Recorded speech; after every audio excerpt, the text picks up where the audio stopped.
ये थाना गगा क्षेत्र में कल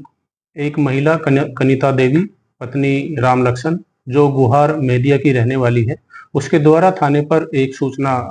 तहरीर के रूप में दी गई थी कि उसके घर पर रात्रि में सुबह लगभग 4 बजे के आसपास 3 अज्ञात व्यक्ति छत के रास्ते आए और उसका हाथ और मुंह बांधकर उसके घर से कुछ जेवर और नकदी ले गए। और इस सूचना पर तत्काल पुलिस के द्वारा इसकी जब जांच की गई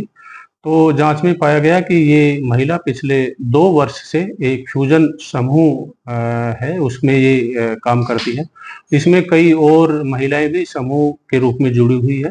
और इसके द्वारा लगभग 1 साल पहले इससे 70,000 रुपये लिया गया था कंपनी से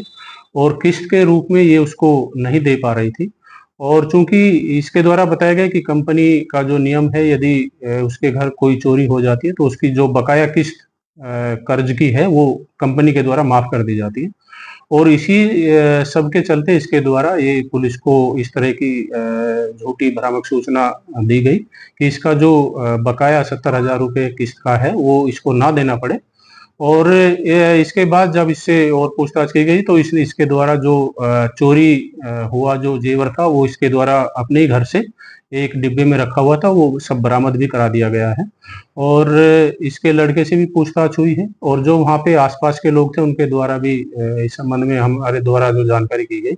उससे कुल मिला के यही था कि जो इसके घर पे किसी अज्ञात व्यक्ति का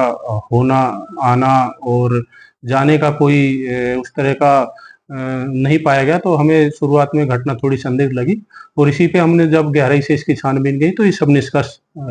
सामने आया। और अब इसमें के द्वारा जो दूसरी हमें तहरीर सही आधार पे जो इसके द्वारा बताया गया उसके संबंध में एक लिखित सूचना इसने थाने को उपलब्ध कराई है, जिसमें सारी सूचना इसके द्वारा बताया गया कि कैसे इसने किस वजह से इसके द्वारा ये झूठी सूचना थाना पुलिस को दी गई थी। और इसके द्वारा इसके संबंध में जो इसका बयान है उसकी भी वीडियोग्राफी कराई गई है। तो इस संबंध में पुलिस जो है वो कार्रवाई कर रही है।